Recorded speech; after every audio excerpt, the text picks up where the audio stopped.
Latest எபிசோடுகளை விளம்பரங்களே இல்லாமல் காணுங்கள்.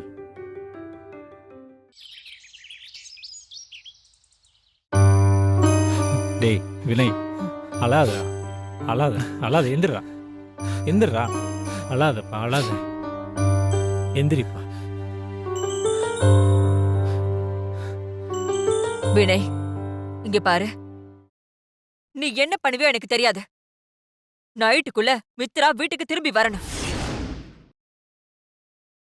அப்படி வரலனா என்ன உயிரோடவே பார்க்க முடியாது.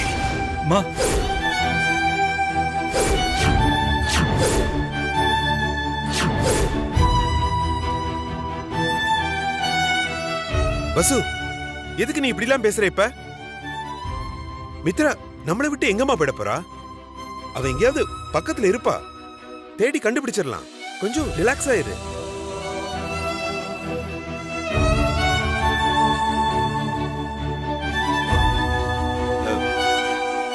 இங்க பாருங்க, வினய் மட்டும் இல்ல, நீங்க எல்லாரும் மித்ரா எங்க இருக்கான்னு பார்த்து உடனே கண்டுபிடிச்சு கூட்டிட்டு வாங்க. போங்க போங்க.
எமர்ஜென்சின்னு கால் பண்ணும்போது தான் எவனுமே ஃபோன் எடுக்க மாட்டான்.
இந்த தீபா ஏன் கால் எடுக்க மாட்டேன்றா?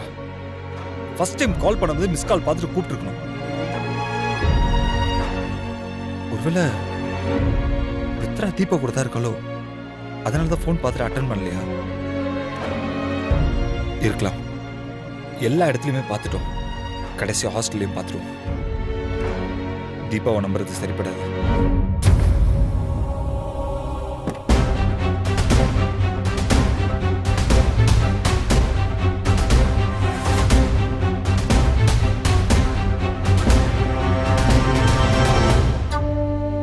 சொன்னாலும் எனக்கு என்னவோ நீ கொஞ்சம் அவசரப்பட்டுட்டியோன்னு தோணுது மித்ரா. அவசரப்பட்டுட்டேனா? இதுவே லேட்டு தீபா. வினய் எப்ப என்ன சந்தேகப்பட்டார்னு தெரிஞ்சதோ அப்பவே நான் இந்த முடிவு எடுத்திருக்கணும். அப்படி எடுத்திருந்தா அந்த களங்கத்தை சுமந்துகிட்டே வாழ்ந்திருக்க வேண்டிய அவசியம் இருந்திருக்காது. என் மேல எந்த தப்பும் இல்ல. என் குழந்தைக்கு அப்பா வினய் தான்னு கன்ஃபார்ம் பண்ணிட்டு போகணும்னு நினைச்சேன். அதனால்தான் இவ்ளோ நாள் ஆயிடுச்சு. நீ சொன்ன மாதிரி வினய் சார் உன்னை சந்தேகப்பட்டது தப்புதான்னாலும் நீ அவரை மட்டும் தானே பனிஷ் பண்ணணும்.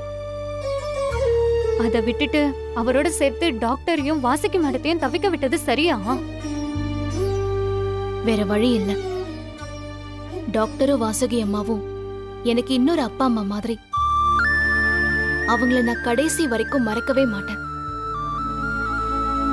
ஆனா அதுக்காக நான் வினய் கூட வாழ்றதுங்கிறதெல்லாம் நடக்காத காரியம். நீ என்னதான் சமாதானம் சொன்னாலும் எனக்கு என்னவோ நீ கொஞ்சம் விட்டு கொடுத்து போலான்னு தோணுதுடி. இதுதாண்டி தப்பு. எல்லா பொண்ணுங்களும் இப்படி நினைச்சுதான் பிடிக்காத ஒரு வாழ்க்கையை வாழ்ந்துட்டு இருக்காங்க. இப்படி சந்தேகப்படுற ஒருத்தரோட வாழ்ந்து தினம் தினம் கஷ்டப்பட்டுட்டு இருக்கிறத விட தனியா வாழ்ந்துட்டு போயிடலாம். என்னடி இந்த அளவுக்கு போயிட்ட? நான் என்னவோ எல்லா வீட்லயும் நடக்கிற பிரச்சனை தான் நினைச்சு 2-3 நாள்ல சரியாயிடும் தான் பேசிட்டு இருக்கேன். நீ என்ன இவ்ளோ டீப்பா யோசிக்கிற? தீபா, என்னோட பிரச்சனையை உன்னால புரிஞ்சுக்க முடியல. மத்த ஹஸ்பண்ட் அண்ட் வைஃப் பிரச்சனையை பத்திலாம் எனக்கு தெரியாது. ஆனா என்னோட பிரச்சனை சாதாரணமானதில்ல. என் குழந்தை மேலேயே அவர் சந்தேகப்பட்டாரடி. இதெல்லாம் ரொம்ப குரூரமானது. இதையெல்லாம் மறந்துட்டு எப்படி என்னால் அவர் கூட வாழ முடியும்? ஒவ்வொரு நாளும் குத்திக்கிட்டே இருக்கும்.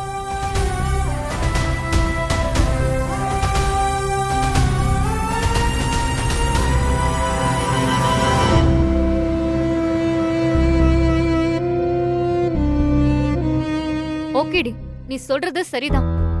ஆனா வினய் சார் தான் தப்பா உணர்ந்து தெரிஞ்சிட்டாரு. அவரை ஏத்துக்கிறதுல உனக்கு என்ன பிரச்சனை? அப்போ உன் குழந்தையோட எதிர்காலத்துக்கு கூட அவர் அட்ஜஸ்ட் பண்ணிக்க மாட்டியா? எல்லா பொண்ணுங்களும் செய்யற தப்பு இதுதான் தீபா. நீ வேணா கல்யாணம் ஆன பொண்ணுங்க கிட்ட சும்மா கேட்டு பாரு. 199 பேரு குழந்தைங்களுக்காக தான் பாக்குறேன், இல்லனா புருஷனை பிரிஞ்சு வந்துருவேன்னு சொல்லுவாங்க. அந்த மாதிரிலாம் என்னால இருக்க முடியாது. மித்ரா, அப்போ அந்த குழந்தையோட எதிர்காலம்? அதை என்னால உருவாக்கி தர முடியும்.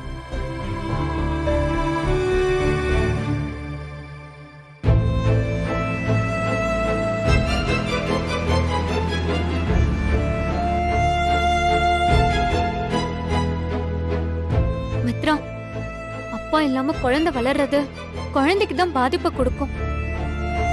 அப்படி இல்லடி, என்ன பொறுத்த வரைக்கும் வினய் மாதிரி சந்தேகப்படுற ஒரு அப்பா கூட வாழ்றதுதான் அந்த குழந்தைக்கு பாதிப்பு கொடுக்கும். என்ன மோடி, நீ பேசுறத பார்த்தா உன்னை நினைச்சு எனக்கு தான் பயமா இருக்கு.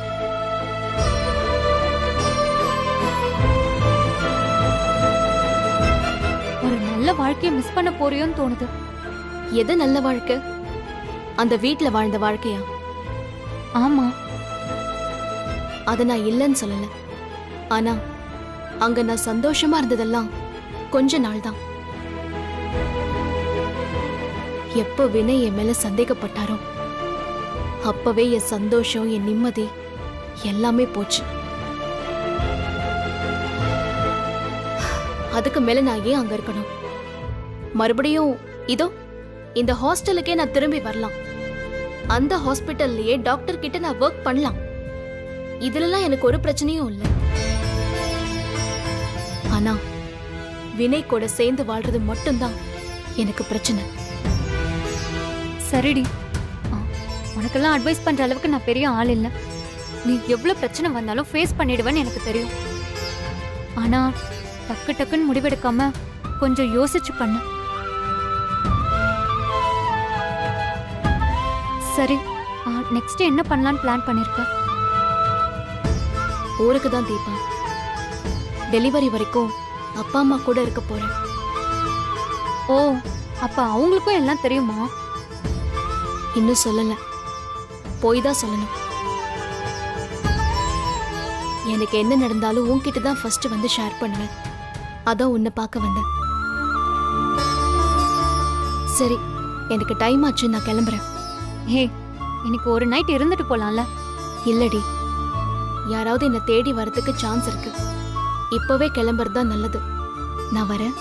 ஏய், போயிட்டு ஃபோன் பண்ணு. ம்.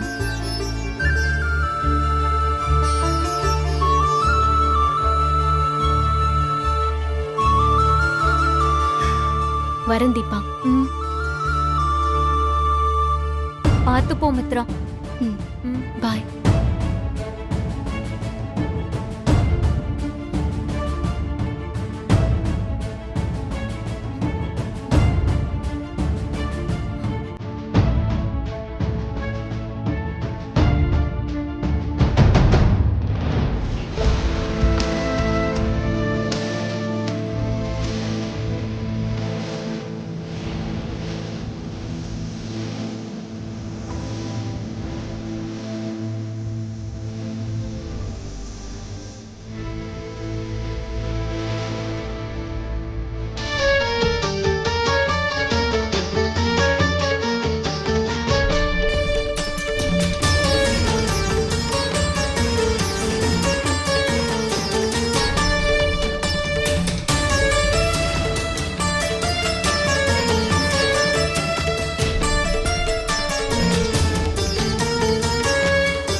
தீபா.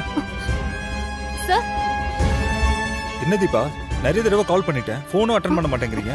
மிஸ் காலாவது பார்த்துட்டு கூப்பிடுவீங்கன்னு நினைச்சேன். ஐயோ, சாரி சார், போனை சைலண்ட்ல போட்டிருந்தேன். சரி, என்ன விஷயமா சார் இங்க வந்திருக்கீங்க? நேர்ல வேற வந்திருக்கீங்க. அது ஒண்ணும் இல்ல தீபா, மித்ரா இங்க வந்தாளான்னு கேட்கலாம் தான். இல்ல சார், நானும் அவளுக்கு கால் பண்ணி பாக்குறேன், எடுக்கவே மாட்டேங்கிறான். ஓ சரி தீபா, நான் இப்ப கிளம்புறேன். இத கேட்கவா சார் நேர்ல வந்தீங்க? ஆமா தீபா, நான் வரேன். Okay sir.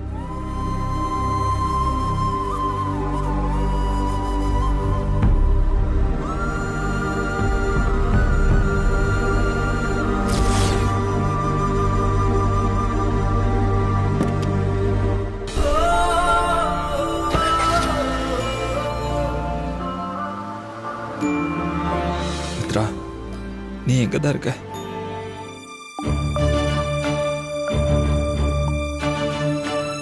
என்ன மாப்பிள, அகல்யா மேடத்தை பார்த்து மித்ராவை கண்டுபிடிச்சு தர சொல்லி கேட்கலான்னு பார்த்தா ஸ்டேஷன்லயே இல்லைங்கிறாங்க.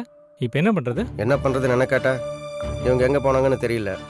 அந்த அம்மா ஃபோன் நம்பர் உங்ககிட்ட இருக்கு. பின்ன ஃபோன் பண்ண வேண்டியது தானே, டயத்தை வேஸ்ட் பண்ணிட்டு இருக்கீங்க. அருமையான ஐடியா. ஆமா, நானா ஐடியா கொடுத்ததே உண்டு, உங்களுக்கா எதுவும் தோணாது. அம்மா, அங்க வர வேண்டியெல்லாம் பாரு. Okay madam.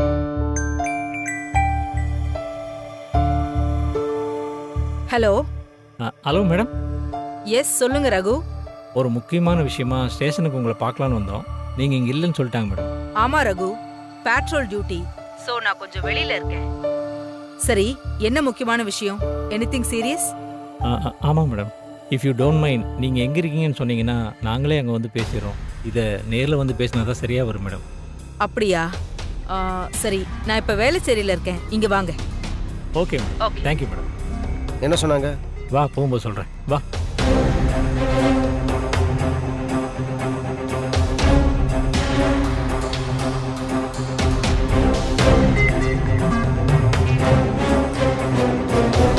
ஏதோ முக்கியமான விஷயம் பேசணும்னு சொன்னீங்க.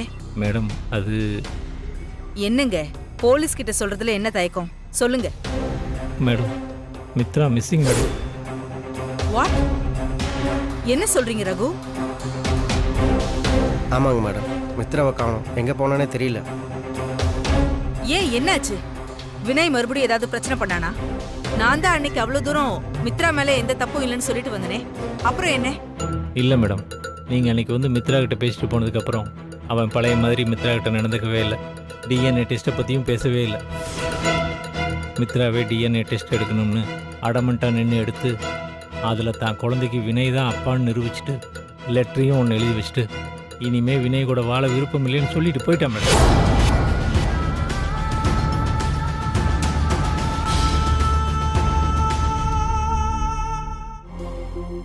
நீங்கள் தான் மேடம் எப்படியாவது மித்ராவை கண்டுபிடிச்சு தரணும்.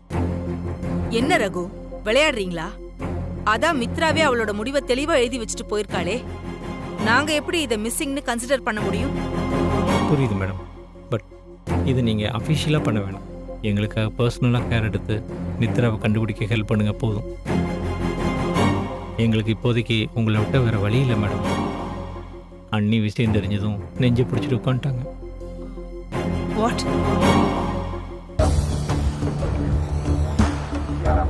மித்ரா லெட்டர் எழுதி வச்சுட்டு தான் மேடம் போயிருக்கா. அதுக்குன்னு நம்ம அப்படியே விட்டுற முடியுமா மேடம்? உங்களை தான் நம்பி இருக்கோம் madam. Okay, I'll take care. You don't worry. நான் மித்ராவை தேட சொல்றேன்.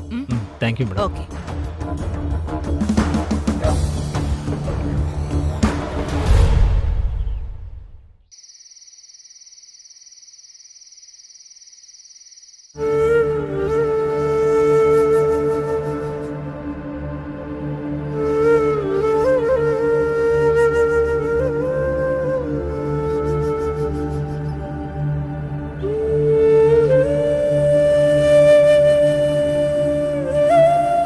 மித்ரா, நீ எங்க இருக்க? சம்மந்தி அம்மா கிட்ட கூட சொல்லாம எங்க போன?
சாப்பிடாம இருக்காத. இந்தா ஒரு வாய் சாப்பிடு. வேண்டாங்க, ஒருவேளை சாப்பிடாம இருந்தா என்ன உயிரா போயிடும். ஏய், எதுக்கு இப்ப சாப்பாடு மேல கோவத்தை காட்டுற? இவ்வளவு நாளா மித்ரா நம்ம பாதுகாப்புலயே இருந்தா, எங்கேயோ கண்ணு கிட்டாத தூரத்துல தானே இருந்தா. அப்ப எல்லாம் நாம அவளை பத்தி கவலைப்பட்டுக்கிட்டா இருந்தோம். மித்ரா எங்க இருந்தாலும் பாதுகாப்பா தான் இருப்பான். மித்ரா என்ன சராசரி பொண்ணா? அவளை என்ன அப்படியே வளர்த்திருக்கோம்?